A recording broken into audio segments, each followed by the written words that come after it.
सब लोग। I hope आप सब ठीक होंगे और आपकी दुआ से हम सब भी ठीक हैं।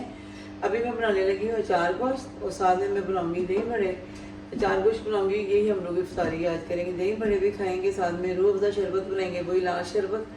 और भूख लगी तो हम लोग ये खा लेंगे साथ में अचार गोश्त, ठीक है। क्योंकि फिर आज सहरी में कुछ भी सालन नहीं है, इसलिए मैं भी बना रही हूँ कि अफ्तारी में भी अगर किसी को भूख लगेगी तो खा लेंगे। क्योंकि मैं इतना खाना अब नहीं खा रही काफ़ी टाइम से ना, कितने दिनों से इफ्तारी बहुत लाइट ही हो रही है हमारी। रूह अफ़ज़ा हो गया या कोई सैंडविच ले लिया। लेकिन आज फिर मैं दही बड़े बनाने हैं क्योंकि दही बड़े फिनिश हो गए हैं। और अचार गोश्त बनाऊँगी और फिर रूह अफ़ज़ा का शरबत बनाऊँगी। चलें ठीक है, फिर बनाते हैं। दही बड़ों का ना ये मिक्स करके रखा हुआ है, थोड़ा सख्त हो गया लेकिन इसमें पानी डालूंगी ठीक हो जाएगा। इसके अंदर मैं डालती हूँ ऑयल। ओके, पहले भी मैंने एक दफ़ा बनाया था, जैसे कि अचार गोश्त में प्याज नहीं डलता, लेकिन हम थोड़ा सा डाल देती हूँ कि उसकी थोड़ी ग्रेवी बन जाए। चलिए अभी इसके अंदर प्याज डाल देती हूँ।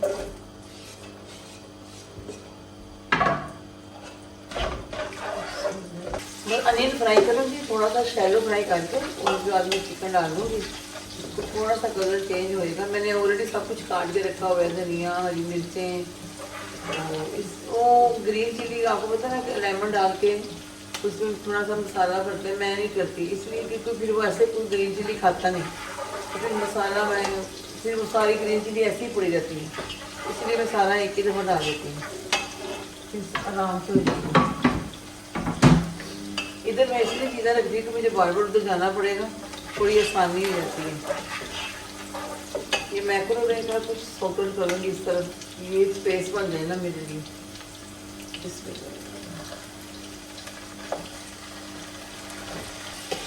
जैसे इनका कलर थोड़ा चेंज होएगा तो मैं गार्लिक की पेस्ट डालूँगी।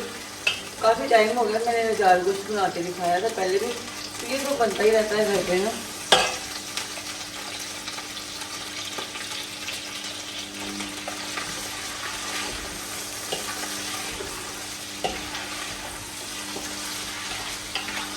मैंने लाल के टमाटर लिए हैं बड़े ना, उनको मैंने काट के रखे हुए हैं। अभी तो मैं हो गया तो इसमें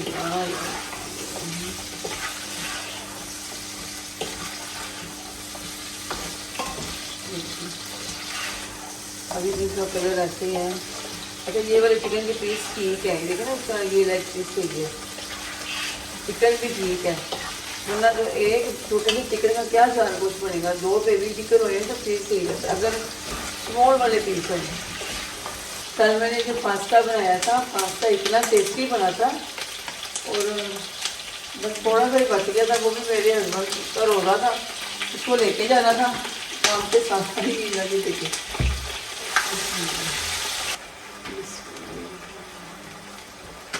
ये एक ही पैकेट काफ़ी, अगर आपको कम लगे, मतलब मुझे या कोई एक पैकेट का बना रहे फिर आपको घर से थोड़ा सा मसाला डालना। पता नहीं कौन सी चीज़ें किस तरह मैंने रख दी हुई हैं। मैं दूसरा योगर्ट डालती हूँ, वो जो लो फैट होता है, ये भी मतलब इतना फैट वाला नहीं है लेकिन वो ज़्यादा बेस्ट रहता है। अभी वो नहीं है तो मैं ये डाल रही हूँ।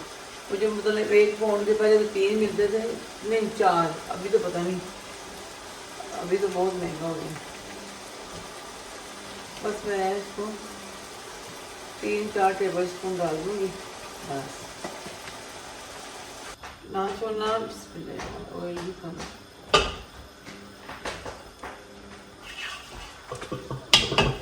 ये देखिए अभी कैमरा अगर इस पोजीशन में, अभी मैं इसको पकड़ने रखने होंगी, थोड़ा ये हो जाएगा अच्छी तरह।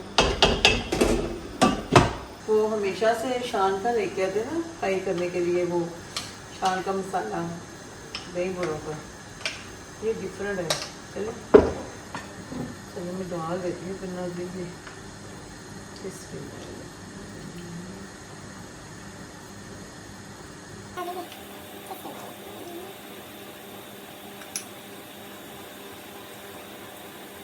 बहुत ज़्यादा गर्म ऑयल में मैं डालती हूँ ना, तो मुझे ऐसा लगता है कि जैसे ना वो भले ना फटने शुरू हो जाते हैं, मतलब फैल जाते हैं, तो इसीलिए मैं नॉर्मल वाले गर्म में डाल देती हूँ चलो कोई नहीं, फिर आहिस्ता आहिस्ता वो खुद ही हो जाएंगे, पक जाएंगे, फूल जाएंगे, जैसे ऊपर आ जाएंगे आराम से।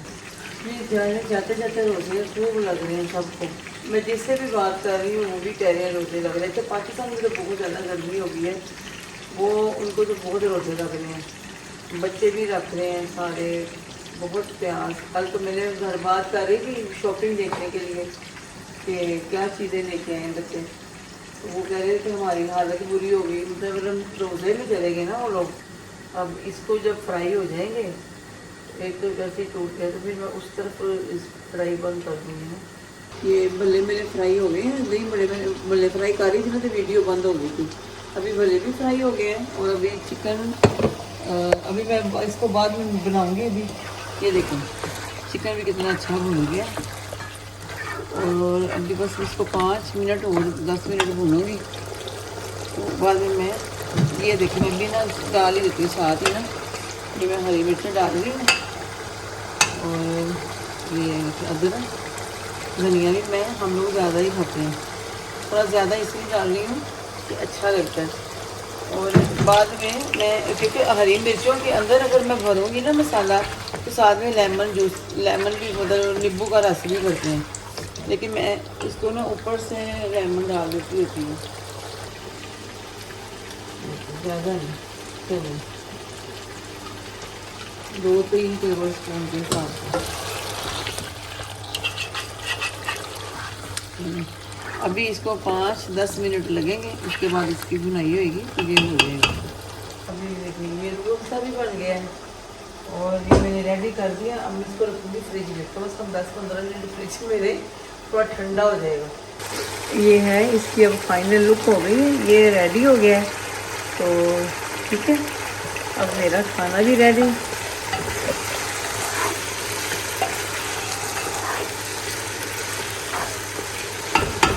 चले जी अचार गोश्त भी कंप्लीट हो गया। चले जी दही बड़े भी रेडी हो गए।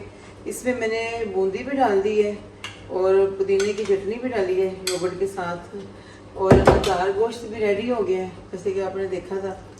तो अभी टाइम रह गया बस 2 मिनट। मेरा अचार गोश्त मैंने आपको ऑलरेडी दिखाया है, अचार गोश्त भी रेडी है। जैसे जिसको भूख लगेगी सारा रोटियाँ बना देगी। मेरी बहुत दुआएं आप लोगों के साथ। अल्लाह ताला जो परेशान है, जिसको परेशानी है, तकलीफ है, वो अल्लाह ताला उनकी परेशानियां दूर करेगी। ताकर आते हैं आपकी हमारी सबकी अल्लाह दुआएं, दिली नेक दुआएं कबूल करे। जो भी इस रमज़ान में भी परेशान है, तो मेरी अल्लाह ताला से दुआ है कि रोज़ों से पहले, ख़त्म होने से पहले, ईद के आने से पहले आपकी दिली नेक मुरादें पूरी हों, और आपको बहुत सी खुशियाँ नसीब हों। चलें फिर अपना ख्याल रखें, अपना और अपनों का भी ख्याल रखें, अपने माँ बाप का ख्याल रखें, अपने इर्द गिर्द सबका ख्याल रखिएगा, ठीक है। और अपना भी बहुत ख्याल रखिएगा। सहरा की दुआओं में आप हैं, और प्लीज़ अपनी दुआओं में हमें भी याद रखिएगा। इंशाल्लाह नेक्स्ट नए ब्लॉग में मिलेंगे बहुत सी दुआओं के साथ। अल्लाह हाफिज़।